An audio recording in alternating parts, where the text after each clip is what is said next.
Hace un tiempo venimos hablando con la producción del programa, ya lo hicimos una vez y pensamos en repetirlo y que quede como un lugar, una sección fija, una vez por semana, de charlar con gente que está streameando, que está haciendo cosas, que está en Twitch o en otras plataformas, de alguna manera divulgando distintas cosas y no solamente ir al streamer tal cual lo conocemos, el del IRL que se está hablando y va por temas random, sino hay muchos que tienen que ver con diferentes especialidades, que tienen su nicho, que tienen su público, que tienen su construcción y que tienen algo para contar en una plataforma que de alguna manera sirve a mucha gente, no solamente para pasar el tiempo, entretenerse y aprender, sino también hasta llevarlo a la escuela, a la facultad, a distintos ámbitos más educativos.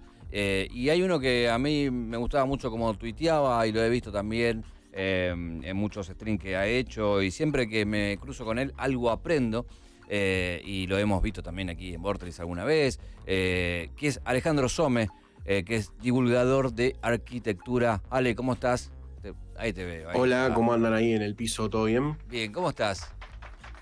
Bien, estoy bien, se podría decir. Al menos estamos acá siguiendo con la vida, que eso ya no me parece menor. ¿Querés contarnos algo, Alejandro? No, mirá, no sé si. La última sé si que pregunté ayer me fue mal, así Sí, que no me sí. cuentes igual si está todo mal. Hagamos de cuenta que esté todo bien. Hagamos de cuenta que está todo bien, dale. ¿Cómo estás, Ale? En el sentido de lo que estamos hablando del stream, bueno, pues empezaste a streamear y a hablar de arquitectura en stream. ¿Cómo estás con eso de la divulgación? Porque, nada, venís del palo de la arquitectura y ahora estás en el palo de la divulgación de la arquitectura, que es otro mambo, ¿no? Sí, es otra cosa completamente distinta, pero que se ha intentado muchas veces, o por lo menos en medios más tradicionales, ¿no? La arquitectura tiene un campo de divulgación muy profundo en lo que es libros y revistas, ¿no? En un momento en donde la arquitectura explota a principios del siglo, es muy importante el rol que cumple lo escrito y lo impreso a nivel divulgación, ¿no? Es decir, mucha arquitectura que se empieza a conocer en otros países es por publicaciones en revistas. Y hoy, bueno, la divulgación va por muchos caminos distintos, ¿no? Más que nada con las nuevas tecnologías, las nuevas herramientas que hay, internet, redes sociales, foros, bueno, un montón de cuestiones. Foro digo, pues ya estoy medio viejo yo, ¿no? En mis orígenes de internet eran los foros, pero a medida que van surgiendo nuevas herramientas, hay como que empezar a domarlas para ver qué se puede hacer con eso para divulgar la materia que vos querés, ¿no? Que yo además considero que obviamente como es mi materia, es mi profesión, es lo que hago todos los días, es como mi oficio, mi disciplina, yo tengo ganas de hablar de eso. Que además considero que es importante que empecemos a romper todas esas burbujas para empezar a hablar de arquitectura, no solamente para arquitectos, sino para gente que no sea de la profesión. Ale, ¿qué te pasa porque una cosa cuando vos estás en ámbito de la facu o de colegas que tienen intereses comunes y van charlando de cosas que les preocupan y las modas y la historia y demás? ¿Qué pasa con la gente que no tiene idea de arquitectura? ¿Qué recibís de lo que más le interesa? Yo, por lo general, la mejor recepción que hay del contenido que es de arquitectura para gente que no es arquitecta es cuando tendés puentes a situaciones que son cotidianas, es decir, che, ¿por qué toso todo el día en mi casa? ¿No? ¿Por qué tengo alergias? ¿O por qué no tiene luz mi casa? ¿O por qué ventila mal? ¿O por qué es incómoda mi casa? Cuando empezás a hablar de esos temas que son como cotidianos, coloquiales, sencillos de entender y sencillos de que la gente pueda como encontrar un vínculo con eso, ahí es donde funciona muy bien, ¿no?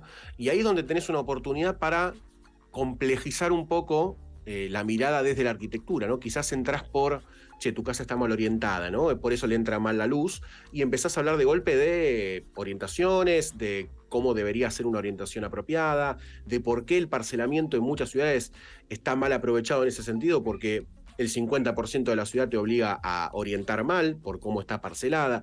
Entonces, un pequeño tema, una pequeña puerta que se abre es comentar por qué algo de tu vida diaria que te afecta directamente desde la arquitectura está mal, o incluso está bien, ¿no? Porque muchas veces es, che, yo me acuerdo, siempre me pasa lo mismo, me acuerdo de cuando estaba en la casa de mi abuela y entrábamos y había un patio con un jazmín, con un limonero, y la situación de acceso era otra, y llegar a la casa de mi abuela era... es como una anécdota en sí mismo solamente entrar. Entonces Claro. decís, bueno, ahí hay un pensamiento de arquitectura más allá de que no haya habido un proceso de arquitectura formal, ¿no? Un arquitecto o una arquitecta que lo haya diseñado, es una costumbre constructiva que se instaló en las casas de las abuelas o en las casas viejas, o en las casas chorizo, o inclusive en otro tipo de casas de Buenos Aires y del país, en donde ahí encontrás un tema para vincularte con esa persona a través de la arquitectura. Es que nos cruza todo el tiempo, ¿no? Lo que pasa es que no Todo el somos tiempo. conscientes de que nos cruza. Y también esto de preguntarse, que uno no se detiene a preguntar ¿viste? Salvo cuando hay un problema, che, bueno, ¿por qué esto pasó? Porque está mal construido acá y te hicieron esto allá, acá. Y después, no sé, te digo una boludez. Se me rompió el botón del baño. Es la 14ª vez que se me rompe. Grave, el archienemigo. Sí, digo, 2022, ¿cómo no hay otro sistema que se rompa menos? Decís, ¿viste? Claro. Y te entras a pelear con las cosas. Pero bueno, también hay una cosa que acá amamos nosotros que tiene que ver, por ejemplo, con los videos de albañiles. Sí. Y vos sos también de jugar mucho con el humor también en cuanto a bueno, de virales y cosas que van pasando que los tomás y también jugás un poco, ¿no? No solamente es seriedad, divulgación, sino reírse también de los problemas, ¿no? Sí, obvio, no solamente reírse de los problemas, sino, además, yo con esto arranqué en el 2018, más o menos, a hacer este camino. Entonces, hoy, por ejemplo, hablar ya de un viral de albañilería es un poco más común, porque apareció TikTok en el medio de la pandemia, rompió todos los números sobre viralización, sobre qué tipo de contenido se hace en redes sociales. Bueno, fue como un gran disruptor en ese sentido. Pero en el momento en el que arranco, por ejemplo, uno de los vagones de carga para que estas ideas de arquitectura llegan era, bueno, hablemos de lugares que son un poco más seductores, como por ejemplo ver a alguien armando un pastón de albañilería, que obviamente es como medio seductor por cómo se da el oficio visual de eso, el sonoro, bueno, un montón de cuestiones que además para mí eran también poner en valor una gran parte de la arquitectura, que es el resto de las personas que arman los edificios, las casas, que son la gente que lo construye, ¿no? Es decir, hay como una doble intención ahí, que es además un rubro que está bastante bastardeado, el de la construcción, bastante precarizado, muy explotado en muchos aspectos, y me parecía que era como lindo a veces encontrar un valor o mostrar los valores de, por ejemplo, la albañilería, que es uno de los oficios que componen a la construcción, quizás uno de los más antiguos e importantes, porque si hablamos de la electricidad tiene pocos años, ¿no? de vida con respecto a la albañilería que tiene miles. Claro. Entonces la idea era como a través de virales y a través de esa tarea ponerlo en valor y además contar algo de arquitectura después, ¿no? Hemos hecho muchas veces, perdón, hablo en plural, pero soy yo solo. Una cuestión de que no sé si es esquizofrenia naciente o si es que a mí me gusta lo colectivo, ¿viste? Lo comunitario, bueno, pero hablo en plural. Sigan hablando. Sigan. Gracias, ahora seguimos. Pero, por ejemplo, he compartido a veces un video de un techista trabajando y de golpe se puede dar la conversación para hablar del origen del techo, ¿no? De la primera búsqueda de refugio, la primera búsqueda de un hábitat en una cueva y después de ahí ir saliendo a ver cómo se hace la choza tradicional, la casa tradicional y bueno, ir creciendo a través de un viral, ir agregando algo de data y el que se queda a leer, se queda a leer. El que no, pero por lo menos algo de victoria hubo si alguien se quedó leyendo. Ya que te tengo acá, aprovecho para hacer preguntas que tienen que ver ya más con la arquitectura. ¿Con tu casa? No. El botón del baño, ya arranca. El botón del baño, tenés muchas opciones nuevas ahora para reemplazarlas, te digo. No, está bien, está igual, no quería. Después te llamo aparte, entonces. La pregunta es, ¿cuál es el problema con las ciudades, con las construcciones nuevas? ¿No? Porque disfrutamos de la arquitectura, de las cosas que vemos cuando salimos a cualquier capital o ciudad, que no estoy hablando afuera, mismo acá en la Argentina, y cuando ves cosas antiguas decís, mirá que el laburo que tenía, lo lindo que eran, las distintas líneas de expresiones, y hoy es como todo muy igual, muy gris, todo como, ¿no? hasta muy barato. ¿Cuál es el problema? Contanos, que seguramente lo tenés recontraestudiado, ¿no? Sí, con eso hay obviamente bueno, justo ahí estamos viendo el stream que hicimos en vivo en la recorrida del Molino, que lo están restaurando. Ahí, sí. Pero hay como una falsa dicotomía ahí, primero para abordar, que es, a veces se piensa que lo antiguo era todo así, ¿no? Son todos los edificios Beux-Art que vemos en Capital Federal. Y en realidad en la arquitectura antigua, o quizás antes de que apareciera la figura formal de la arquitectura o del urbanismo, muchas de las construcciones eran malas, baratas y con pocos recursos a nivel económico y materiales, como por ejemplo las viviendas populares, ¿no? De las cuales la arquitectura moderna aprende muchas cosas. Pero hay como una falsa dicotomía en pensar que todo lo antiguo era como, estamos viendo ahora, como el molino, cuando en realidad había un solo molino y muchas viviendas precarias, Claro. ¿no? En la gran masa de la población. Lo que hace a partir de la revolución industrial, de los grandes movimientos de personas a las ciudades, hay una crisis muy grande de asentamiento, de hacinamiento, de cuestiones de salubridad, ¿no? Que ponen en crisis muy rápido y de forma muy intensa el hábitat doméstico, ¿no? Porque empieza a haber mucha gente por metro cuadrado, empieza a haber muchos problemas de enfermedades, empiezan a colapsar todas las infraestructuras. Entonces surge un movimiento, que se le dice movimiento moderno en la arquitectura, que trata de resolver esos problemas y genera una serie de postulados, como una teoría, en la cual necesita de alguna forma despojarse de todo aquello que veíamos como elaborado, por una cuestión económica, de serialización, de que sea factible construirlo rápido, porque esto surge principalmente en Europa, en donde en la época de las posguerras y siempre conflictivas, necesitaban también reconstruir rápido esas ciudades.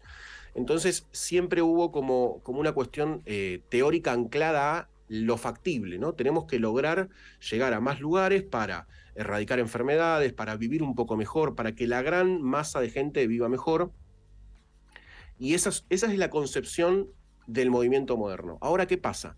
Cuando eso surge y va creciendo a lo largo del tiempo, estamos hablando de principios del 1900, fines del 1900, ¿no? Por ahí esto empieza a surgir. Cuando llegamos ya a hoy, no hay una crisis muy grande que es ¿por qué seguimos haciendo las cosas de la misma forma si muchas tecnologías, muchas concepciones cambiaron, ¿no? Sobre lo espacial, sobre lo digital, sobre la tecnología, un montón de cuestiones cambiaron y no hay una reversión de eso.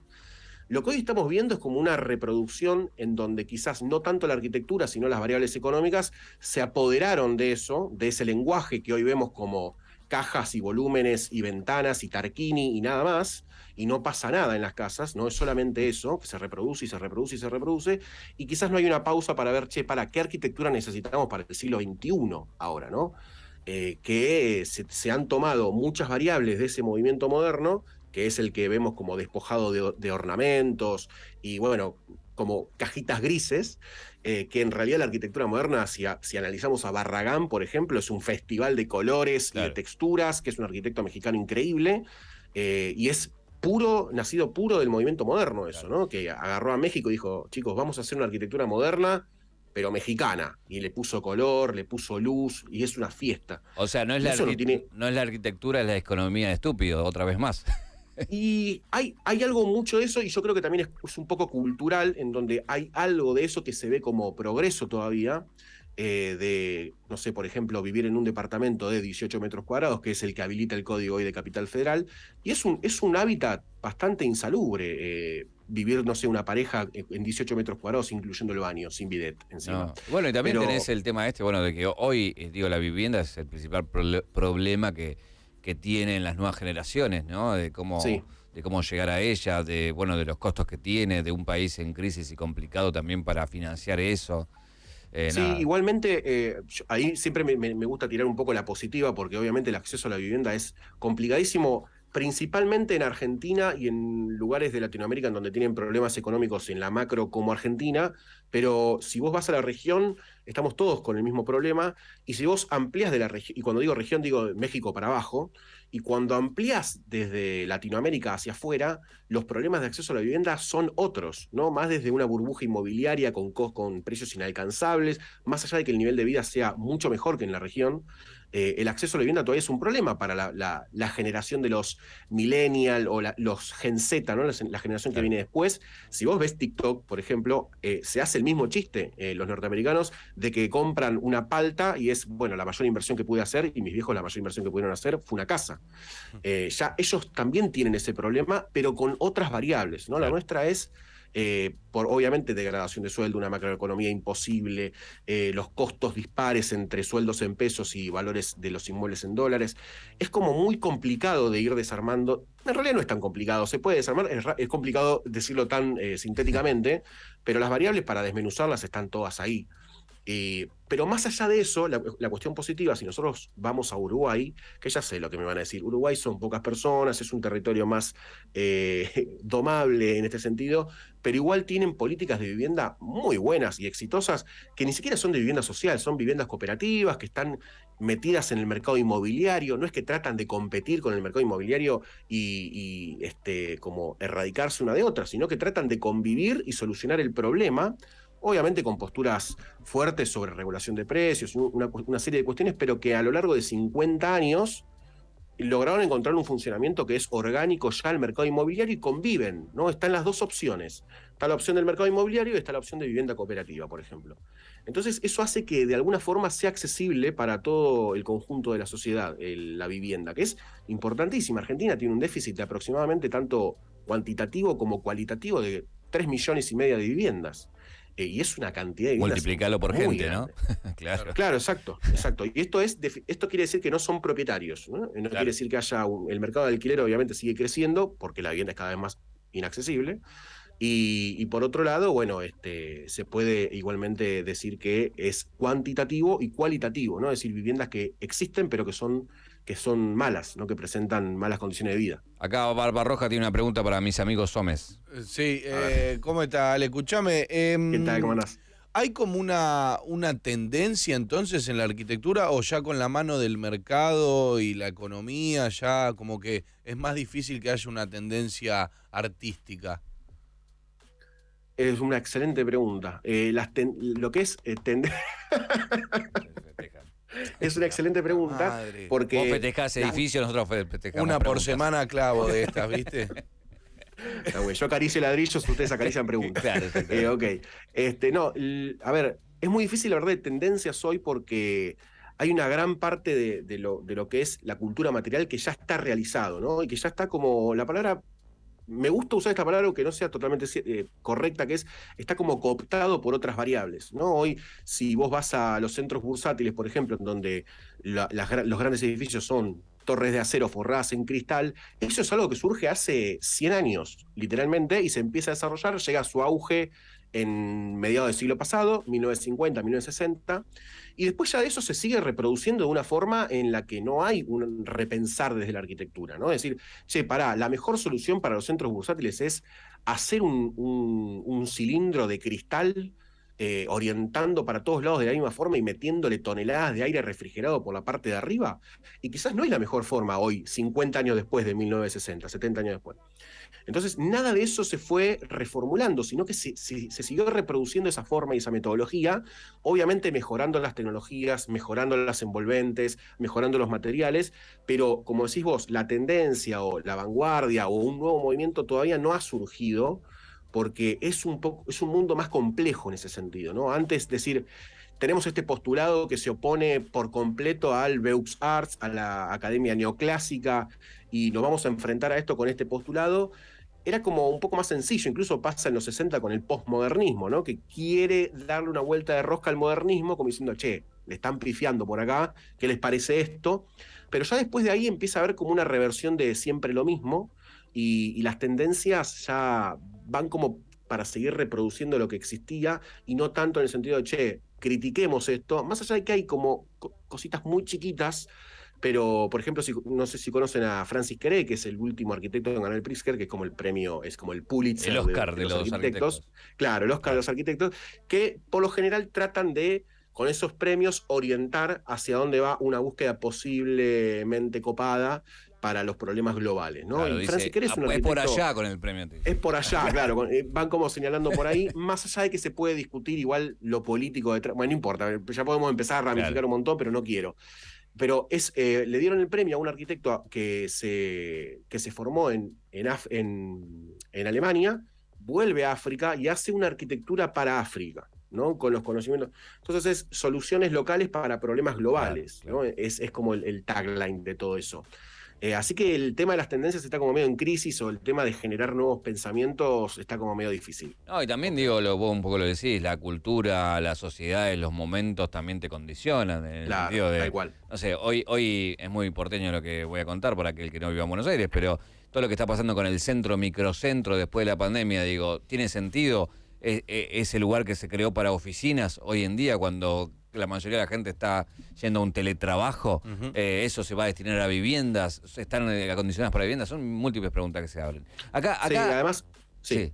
No, decime. No, que en ese tema, justo que tocaste un tema súper crucial para los últimos 3 años, que es qué pasa con todos esos centros urbanos que se están vaciando y se están empezando a degradar, es que en un momento se puso en crisis ese modelo urbano. Desde los 60, los 50, ¿no? Si lean a Jane Jacobs con Vida y Muerte en las grandes ciudades, pueden ver que ya desde ahí decía, pero un sector de la ciudad que esté abocado o abogado a una sola cosa, en algún momento con alguna modificación de alguna variable va a colapsar. Hay que buscar mixtura de usos, que tenga un poco de vivienda, que tenga un poco de locales, que tenga un poco de trabajo, ¿no? Como hacer una ciudad un poco más maridada entre las diferentes variables. Ahí es como que dijimos, hacemos los centros urbanos, se llenan de 8 a 5 y después se vacían por completo con una sola actividad.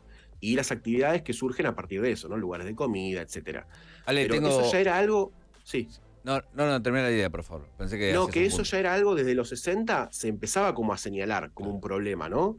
Y no se le dio bola. Esas tendencias más grandes que la arquitectura se las devoraron a esas críticas.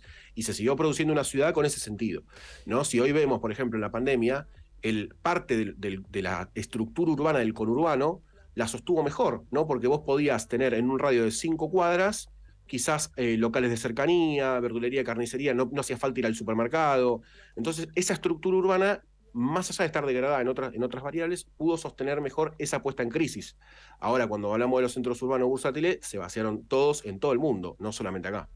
Tengo 2 preguntas finales para hacerte. Una que preguntaron Dale. mucho en el chat, que dice, ¿qué opinás de Ter, la youtuber española de arquitectura?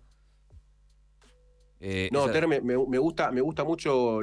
Me gustaba más lo que hacía antes que lo que está haciendo ahora, pero ella me parece que abrió el camino, creo que fue una pionera en esto, o una de las primeras pioneras, incluso en YouTube, que dijo, voy a hablar de arquitectura, pero mezclándolo con otras cosas, ¿no? Y por eso, por ejemplo, arma un patrón, una escala a raíz del culo de una Kardashian, ¿no? Es decir, este es mi patrón de medida para medir las escalas de los edificios y de la estética, ¿no? Y arma como toda una lógica alrededor del culo de la Kardashian. Quiero ver eso. Que me parece como súper interesante. O sea, por ahí suena como muy... Esa teoría, Barba. No, la teoría. Que Julio dice, quiero ver eso. No, ¿Qué? la teoría o el la culo de teoría. la No, Kardashian? la teoría. No, la teoría. La teoría. Todo tiene rigor científico arquitectónico. Ok. Pero Ter me parece muy... que abrió una puerta muy grande. Hoy es hipermasiva, Ter. Quizás no habla tanto de arquitectura ahora, sino más de temas generales, pero su marco teórico siempre es la arquitectura y me parece que es como lo más novedoso que tiene es eso, y además ella es divina. Así que es una gran puerta de entrada a la arquitectura también. La queremos. La pregunta queremos, sí, que tengo es una recomendación. Si vos tenés que recomendarle a los que están viendo, escuchando, un lugar de la Argentina, digamos, que decís, si querés ver arquitectura, anda a conocer este lugar, anda a visitarlo. Acá hay mucha historia, acá hay mucho de lo nuestro, o lo que quieras decir, pero digo, un lugar que te parezca que sea lindo para recomendar y ir a visitar y mirarlo con esos ojos de cómo se hizo y cómo está hecho, ¿no? Que voy a apostar una respuesta un poco más fuera de lo común. Opa. Vamos. Yo les diría que vayan al tercer cordón del conurbano, Mirá. a Libertad Merlo. Mirá. O que vayan a lugares en donde la mancha urbana se está como cayendo, ¿no? Ya a la zona rural. Ahí van a ver, y se puede hacer la genealogía hacia atrás, hacia Capital Federal, la Casa Rosada, la aduana, de cómo esa mancha urbana llegó a lo que es hoy y por qué, ¿no? Ahí se va a empezar a ver por qué esta zona está así, ¿no? Es decir, ahí se empieza el recorrido como inverso, en vez de ir desde Capital Federal hasta el tercer cordón de la mancha urbana, hacerlo al revés. Andá a la mancha urbana en donde se está cayendo la zona rural, donde ya las manzanas se empiezan a mezclar con lugares de cosecha, y si entendés qué es lo que está pasando ahí con el mercado de suelo, con cómo la gente habita esos lugares, con qué tipo de profesionales intervienen ahí, que es prácticamente nula, ¿no? La gran presencia es la autoconstrucción. ¿Por qué, qué costos tienen ahí de vida y de obra? ¿Y por qué sucede esto de la mancha urbana que va creciendo y creciendo de forma indetenible hacia el campo, ¿no? Hacia las afueras de Buenos Aires? Si ustedes visitan esos lugares, Es una respuesta un poco irónica, Julio. No, lo perdón que entiendo, lo aclaro. entiendo, lo entiendo. Vengo de Twitter y se tiene que aclarar Sí, sí, todo. Pero si se visitan esos lugares se van a comprender muchas cosas de la historia urbana de principalmente Capital Federal y Buenos Aires, y después otros lugares así muy interesantes para conocer. Hace poquito estuve en Rosario, y más allá de el humo y el problema que tienen con la inseguridad y el narcotráfico, la ciudad es muy buena y es un ejemplo de cómo puede una ciudad, por ejemplo, girar y empezar a mirar al río. Que me parece un ejemplo muy bueno para Capital Federal incluso. Acá el Barba me pidió hacer una última pregunta. Sí. Barba, ¿te podés retirar ganador o podés poner tu título en juego con esta pregunta? Lo pongo en juego. Lo pones en juego. Lo pongo en Dale. juego porque yo no tengo miedo a nada. Arriesga por los $1000 el Barba, no se retira con los 500. Ale, vos lo... A ver. Ale, vos los streams los haces ahí como están, ¿no? Con la cámara ahí. Sí, este es el setup del stream, que en realidad es mi estudio. Por el momento es el estudio de arquitectura que tengo, que hace un año ya que lo estoy tratando de sacarlo adelante. Y básicamente es un cuarto en mi casa. Es el cuarto en donde mis hijos deberían tener sus juguetes. Yo tengo los míos. Ok, Son un montón de libros y hojas. ok. Entonces podemos decir, ¿no? Ay, no, Siendo no. divulgador de arquitectura, si pensaste mucho ese plano. Fue una gran intro, una gran pregunta. Podés no responder si querés, ¿eh? Puedes Voy no a responder. validarlo. Es que lo peor es que tiene una respuesta, pero bueno, Julio, si vos me llamás al silencio, yo me No, quedo no, callado, no hay elegí vos, problema. elegí vos. No, si hay Sabés que respuesta. sí, Sí. hubo un gran pensamiento en el plano. Yo al principio lo tenía 3/4 el plano enfocando a la pared, y cuando fui armando la biblioteca dije, bueno, ya fue, la tengo que mostrar. ¿Viste? Porque a mí me gustan mucho los sí, libros. obvio. Y la armé con los 2 planos de trabajo, Claro, y claro. que son los lugares en donde dibujamos, Es que, o yo donde te, hacemos... es que yo te iba a decir que eso es a propósito, que no es tu estudio real. Está todo tan perfecto que no es tu estudio real, lo hiciste a propósito. No, ahí me estudié, lo ordené un poco. Este plano hacia adelante está todo enquilombado. Claro, claro, Es una cartulina la biblioteca, ¿no? claro, claro. Es un fondo azul. Esos fondos de pantalla, viste, que vienen en Zoom, viste. Ale, muchas Es gracias. real, es real porque, perdón, pero Sí. nosotros acá en el chat, no sé si se va a ver en Ahí Twitch, va. a veces hacemos reviews de libros, Claro. y tengo una camarita cenital Ah, para mira qué mostrar bien. los libros. Ah, muy Muy bueno. bueno, muy bien. Sí, acá somos full nerds, full Perfecto. incogibles. Bueno, pero ya tu vida ya la armaste, así que te podés Sí, ya está. distender con otras cosas. Ale, muchas gracias por tu tiempo y por tu sabiduría. Aprendimos un montón. Y bueno, nada, todos los éxitos con el stream. Muchísimas gracias, chicos, y gracias por el espacio. Siempre, estas son ventanas que también ayudan a seguir hablando de arquitectura, que es la misión primordial. Te mando un gran abrazo y te mando acá de todo el equipo de Crossover. Alejandro Muchas Some, gracias. divulgador en arquitectura, que nos estuvo ahí acompañando aquí en Crossover.